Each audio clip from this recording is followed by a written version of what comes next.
Bem, pessoal, o sexto vídeo, né, do nosso bate-papo aí sobre LGPD e os impactos aí dessa nova lei na saúde.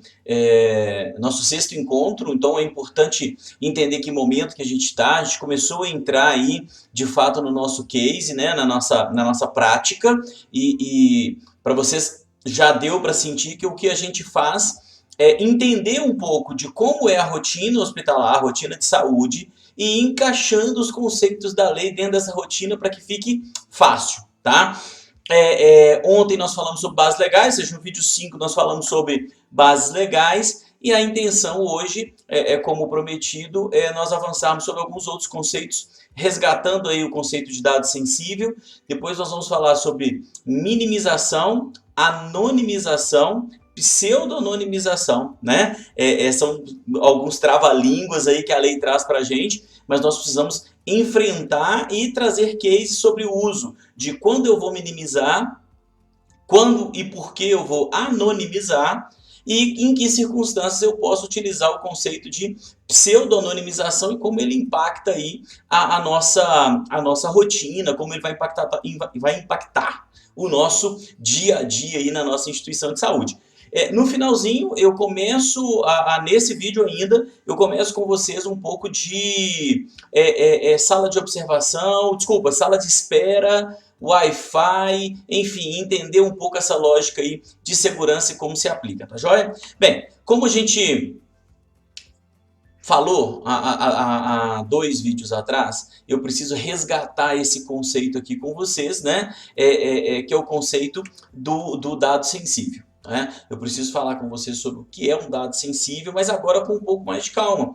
Lá atrás a gente estava conceituando dado, depois conceituamos dados pessoais, para entender que o que a gente está tratando no curso inteiro, então é importante já fique claro também, que a gente está tratando aqui no curso todo é sobre dados pessoais. Então nada do que a gente está falando aqui, ou muito pouco do que a gente está falando aqui, se aplica com rigor a outros tipos de dados. Então lá atrás nós conceituamos dados, depois conceituamos dados pessoais e entramos em dados sensíveis. Mas eu preciso reservar um espaço aí para tratar o conceito de dado sensível e buscar lá na lei um pouco do que esse dado é e por que ele recebe essa condição, tá? Então, se nós pegarmos lá o artigo 5º, 2, depois os artigos 11 e 12 da lei, tratam sobre dados sensíveis e sua aplicação, vai tratar sobre anonimização, pseudonimização, como a gente vinha conversando, tá? Então, vamos lá. O que é um dado sensível no pé da letra da lei? Ele fala assim, ó, dado sensível será todo dado referente à origem racial ou étnica. Então, se versa sobre raça ou etnia, pessoal aí do sul da Bahia, norte do Espírito Santo, tem aquela região ali do Vale do Jequitinhonha, tem um pouquinho ali de indígenas, né? Só um pouquinho, né? Então a gente tem que entender que a gente coleta, existem incentivos para os hospitais para o tratamento aí dessa etnia, né? Então é importante, então vocês coletam esses dados em razão do incentivo, então é importante vocês ficarem cientes que esse dado de origem racial, então cor, raça, etc., e dado de etnia, refere-se aí a um dado sensível. Convicção religiosa, opinião política, né? Então muito cuidado com questionários, muito embora eu ainda não vi, mas vai que alguém aí, né, os hospitais mais politizados, os hospitais do interior, onde o provedor, o diretor, o administrador ali tem uma certa relevância política, vai querer fazer uma consulta dos seus pacientes ou dos seus acompanhantes sobre política. Então, opinião política é dado sensível, tá? Filiação a sindicato, então, pessoal do RH, folha de pagamento, aquele dado que eu registro no sistema de folha sobre filiação sindical, ele também é um dado sensível.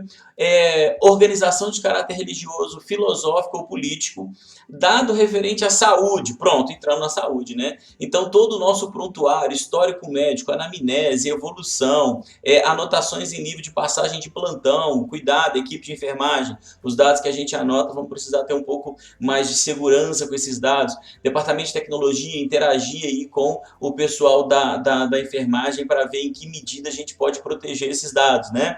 ou vida sexual. Então, as anamneses, as anotações, as fichas de consultório, especialmente os psicólogos aí, especialmente os clínicos, né, que o pessoal do dermato, enfim, que normalmente tem aí um perfil na anamnese importante de observar aí a vida, né, a vida, os hábitos sexuais dos seus pacientes, entender que esses dados, eles são dados de saúde, mas como de saúde são sensíveis, esses dados sobre a vida e os hábitos sexuais são dados sensíveis também. Dado genético, né, sensível, e no finalzinho da lei ela coloca assim, dado biométrico. E aí a coisa ganha uma amplitude enorme. Por quê? A digital, a biometria que eu coleto do meu funcionário para o ponto nos termos da portaria 1510 lá do MTE é dado biométrico.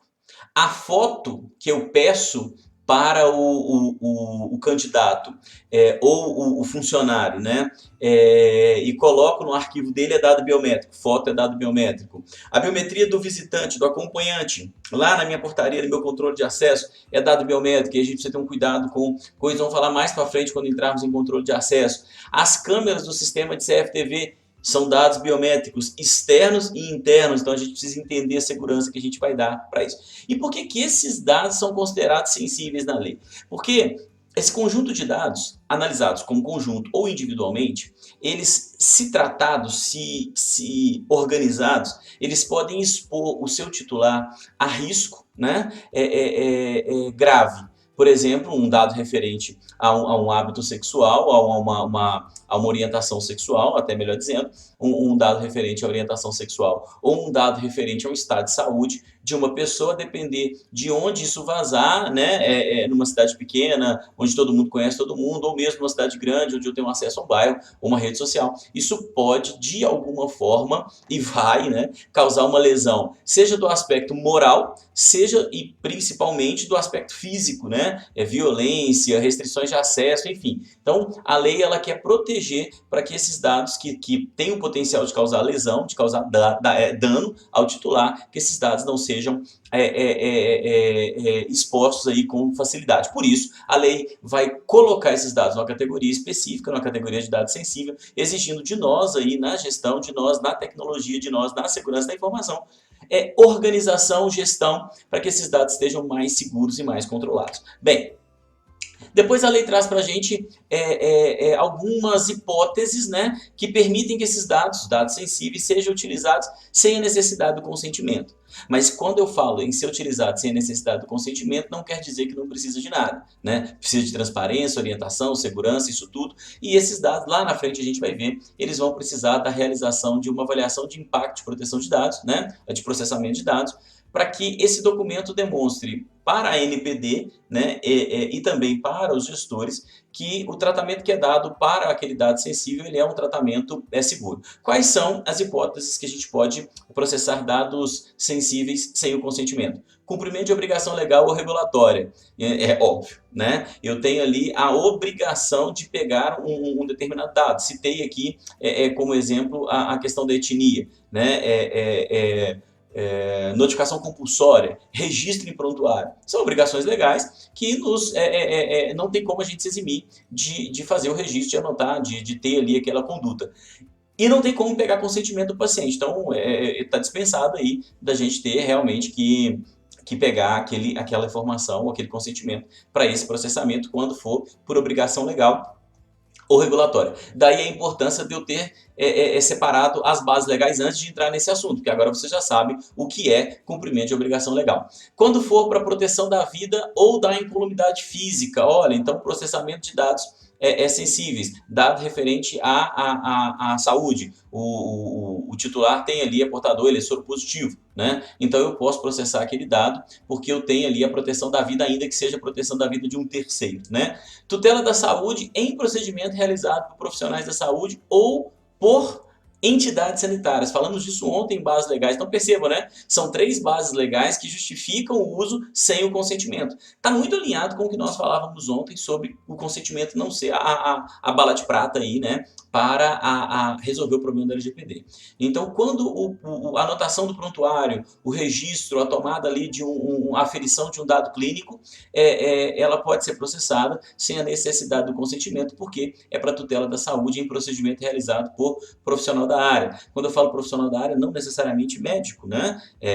A gente, especialmente nós, da área de gestão, a gente, e os mais antigos, né, que é o meu caso, inclusive, é bom não tocar nesse assunto, a gente tem a mania de sempre falar médico, médico, médico, é quase um vício de linguagem, né? Mas enfermeiros, fisioterapeutas, nutricionistas, assistentes sociais, eu falei do fisio, nutricionista, assistente social, enfim, o psicólogo, né? Os profissionais que participarem da equipe multidisciplinar que conduz o tratamento do paciente, eles têm aí a condição de processar os dados desse paciente sem a necessidade, obviamente, do consentimento, ok? E as entidades sanitárias, como mencionei ontem, as públicas, né? É o caso do SUS, aí a gente vai lembrar da IH, do registro da conta, da análise do prontuário, enfim, e também a Anvisa, por exemplo, né? Quando vai tratar os dados sanitários aí em relação à saúde para verificar uma ou outra situação, não necessariamente na saúde, mas no nosso caso aqui, sim, ok? Por que é importante a gente falar disso? Porque quem vai dizer quando, como e porquê é o mapa de dados. Então a gente vem construindo ao longo dos últimos vídeos um mapa de dados. Então a gente falou, separe quais são as atividades que você executa. Agora defina para a gente quais são os propósitos, qual a temporalidade. Eu quero voltar na temporalidade nesse vídeo, tá? Logo depois que dados sensíveis, até me deu uma ideia, falar de temporalidade. Por quanto tempo eu vou processar? Depois falamos sobre base legal, né?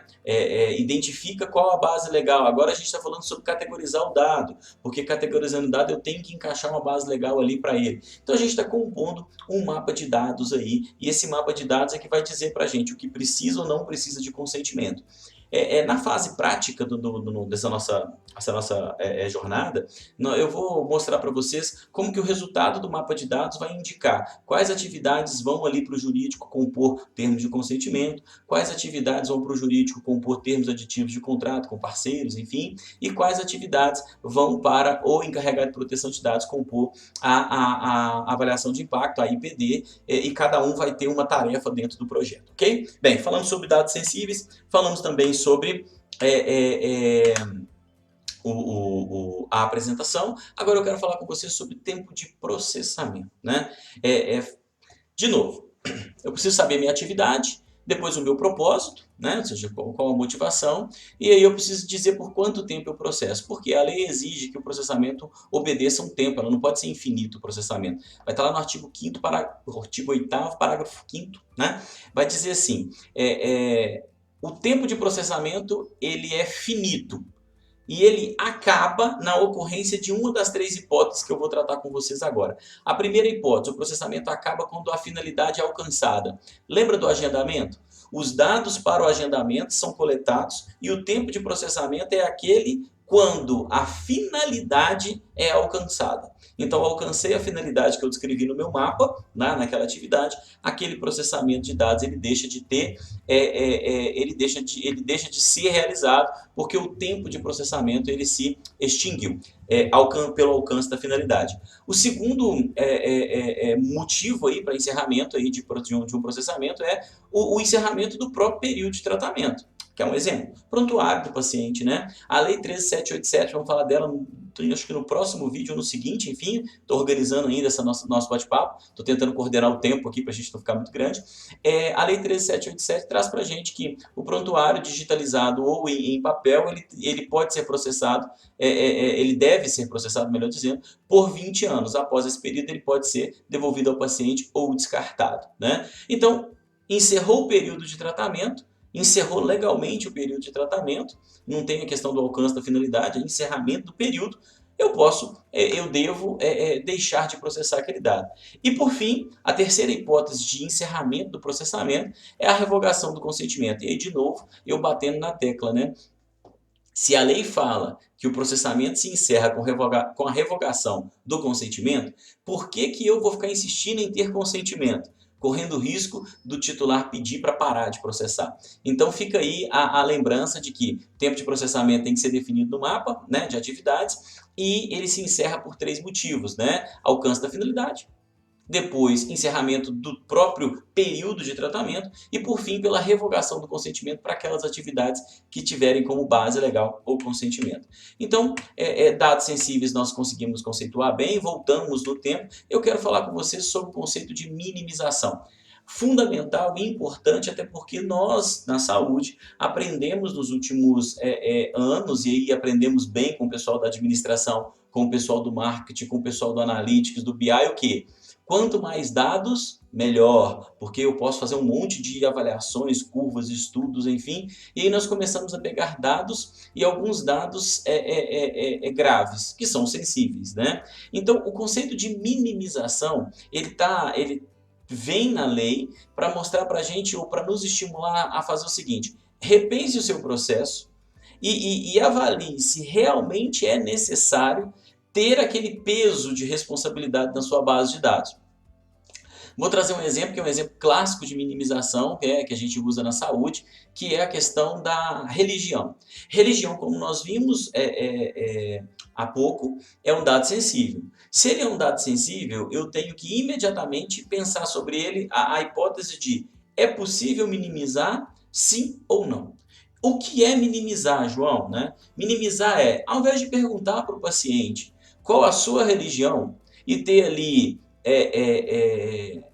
uma série de informações, ou um conjunto de informações de um grupo de pacientes que não faz o menor sentido ter aquele dado, ou seja, saber que o paciente é da religião A, B, C ou D é irrelevante na maioria das vezes, porque o que eu quero é saber se aquele paciente tem alguma restrição ao uso de um ou outro medicamento, se ele tem restrição ao uso de de hemocomponente, enfim, de transfusão, né? Então, na maioria das vezes, esse é o motivo que a gente pergunta a religião do paciente.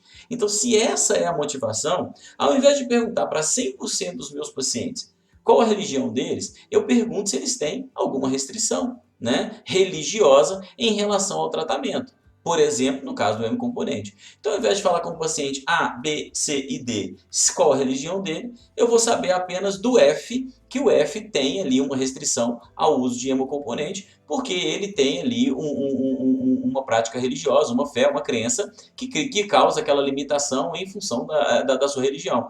Eu reduzo, então minimizar é bem no termo da palavra, é reduzir o tamanho da criticidade do meu banco, porque eu não preciso saber a religião de 100% dos meus pacientes, basta saber daqueles que eu preciso saber. Legal? Bem, então a gente vai falar de minimização, então agora a gente vai falar de anonimização. Anonimização é diferente de minimização. Anonimizar está no sentido de tirar a capacidade que o dado tem de tornar alguém identificável ou de identificar alguém. Logo, quando eu anonimizo, eu afasto a LGPD. O dado deixa de ser pessoal. Então, o que é anonimizar? Anonimizar é afastar para que o dado deixe de ser pessoal. Vai ser uma alternativa muito utilizada para o pessoal de BI, que compõe um segundo banco de dados, né, para fazer análise. Então, por exemplo, ao invés de levar para o BI que o paciente tem 39 anos, né, eu posso simplesmente levar para o BI que o paciente tem entre 35 e 40 anos. Esse processo está anonimizando o dado, porque eu não estou criando uma restrição com dia, mês e ano. Eu estou dizendo que aquele paciente está dentro de uma faixa que vários pacientes estão ali, então eu sequer consigo tornar aquele paciente identificável. Exemplo, se num cadastro eu estou pegando ali o endereço do paciente apenas para saber a cidade que ele mora, não há razão para eu pedir, por exemplo, CEP, ou rua, logradouro, número, basta que eu peça a cidade. Então, se eu estou levando para uma outra base, ou se eu estou processando o dado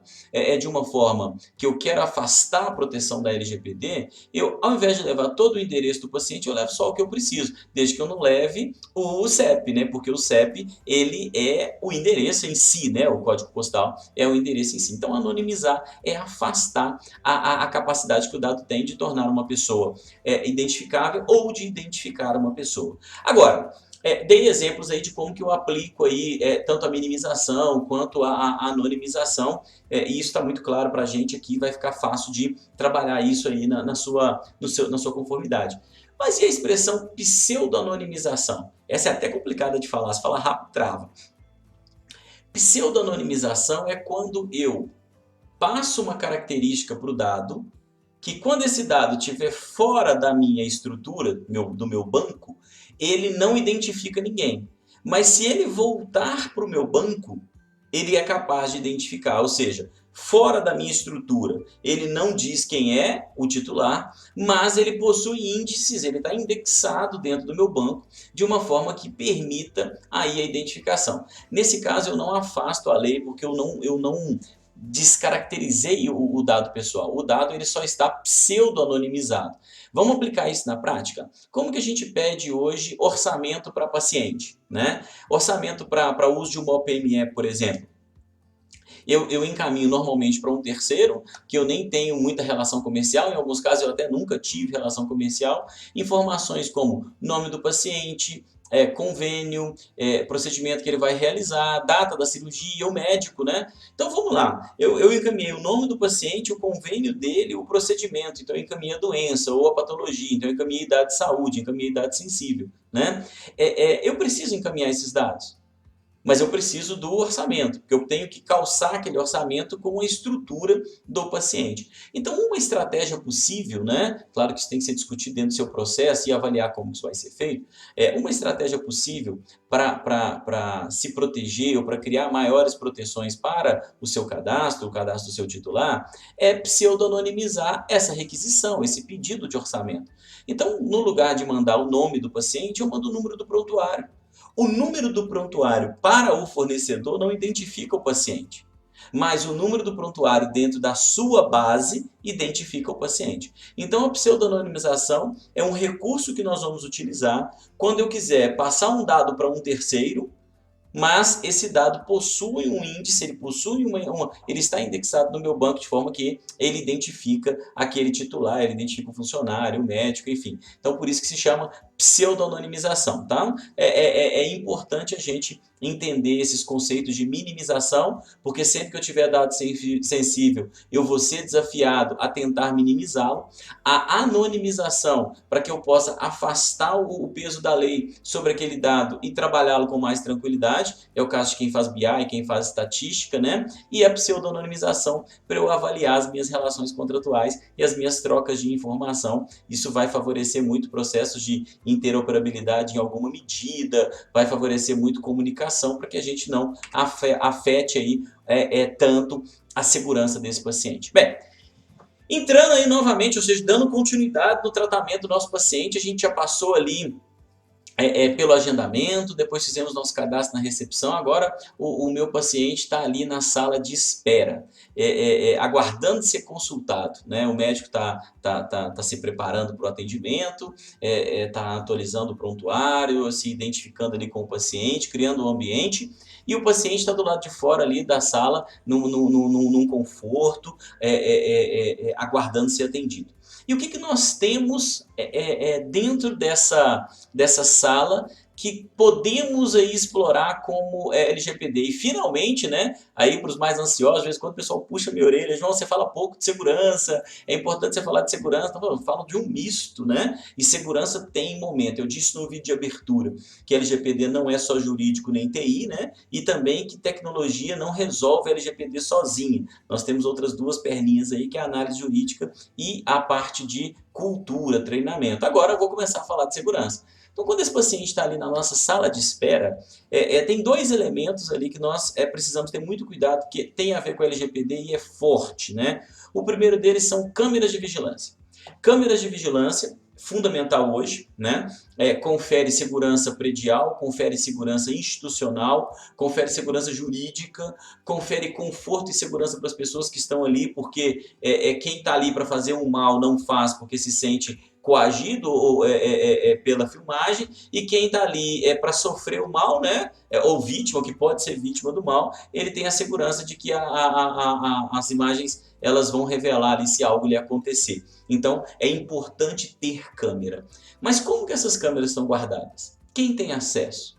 Será que elas estão aí compartilhadas num software free, num app free que o diretor, o administrador tem acesso e essa imagem sai do seu equipamento, passa pelo servidor de não sei quem, no país de não sei onde, para depois estar com você? Será que de fato você está guardando e prestigiando essas imagens de segurança? Então é refletir sobre isso, tá? É buscar o pessoal do serviço de vigilância, definir com eles parâmetros, definir com eles requisitos de segurança, chamar o pessoal que cuida aí da guarda e manutenção dessas imagens, entender se está bem guardado, entender e definir chaves de acesso, quem pode, log de acesso, quem viu, quando viu, quem nunca recebeu aí no WhatsApp um celular filmando a tela, mostrando uma imagem de algo que aconteceu, né? Por quê? Porque alguém que tinha responsabilidade sobre a guarda permitiu que um terceiro, às vezes até ele mesmo, mas que um terceiro filmasse através de um celular aquela imagem e aquilo ali expôs a uma série de circunstâncias e pessoas no mundo, né? Então esse cuidado a gente tem que ter. E o segundo ponto, para a gente encaminhar aí o nosso fechamento, é o Wi-Fi. Eu sei que nós queremos dar conforto para o paciente. Eu sei que hoje o celular ele vai competir muito com qualquer vídeo, TV que a gente colocar à disposição na nossa sala. Foi o tempo, né, em que a gente comemorava quando colocava um televisor para distrair o paciente numa sala de espera. Eu sou do tempo em que esses televisores eram daquelas pequenininhas de 14 polegadas e que quando a gente inaugurou isso lá no hospital, todo mundo ficou bastante contente porque fez um diferencial para os pacientes. Mas hoje não. Hoje cada um quer ver seu conteúdo. Você vai encontrar um jovem que vai estar ali fazendo um curso ou vendo um vídeo no YouTube, ou um executivo que vai estar atualizando ali seus e-mails. Enfim, nós vamos ter as pessoas usando ali o seu próprio smartphone, o seu tablet, às vezes seu equipamento pessoal, para se atualizar e consumir seu próprio conteúdo, o conteúdo do seu desejo. E aí, para oferecer isso, nós acabamos liberando o tal do Wi-Fi, tal da internet, né? E onde está o problema? Bem, enquanto liberar, nenhum, né? O problema está que o Marco Civil da Internet, ele estabelece responsabilidades, né, para quem tem ali um serviço ou quem acessa a rede mundial de computadores. Então, pode ser que eu tenha, como um visitante hospedado ali ou utilizando meu Wi-Fi, alguém que está cometendo um crime virtual, né? A gente não sabe, ninguém tem estrelinha na testa, né? Então eu preciso ter registro do MAC, né, do aparelho, da hora que ele logou, da hora que ele terminou o log do que ele visitou. O ideal é que vocês tenham um sistema de voucher, de controle, em que a pessoa se cadastra, em que ela vai ali e aceita os termos e a política de segurança. Lembra que eu falava sobre consentimento? Esse é um caso clássico, né? Ela vai ter que informar ali alguns dados. Em alguns casos a gente pode pegar ali o pagamento social dela, até para fazer uma publicidade, mas o mais importante de dizer é que vocês precisam do registro dessas pessoas. Como vocês vão fazer? Conversem com o jurídico, conversem com o SI de vocês para entender, mas não coloquem mais aquela famosa senha do Wi-Fi, né, colada na parede, né, numa plaquinha até muito bem feita, mas escrito assim, senha do Wi-Fi, né, hospital 123, e aí qualquer um loga, qualquer um vê, e qualquer coisa que ele fizer na internet, a responsabilidade é da instituição. Então, dentro da sala de espera também tem LGPD, né? Então, dentro da sala de espera tem LGPD, eu preciso que vocês pensem segurança, tá joia? Essas portas, inclusive, elas costumam exigir ser colocadas, as internets, na mesma rede da instituição. Então é um outro cuidado que tem que ter. Dentro do possível, gente, olha, coloque uma rede separada de internet só para visitante, para que a gente não exponha a nossa rede corporativa. Tem alguns cuidados que a gente precisa ter, né? Phishing de e-mail, né? O phishing, pessoal, né?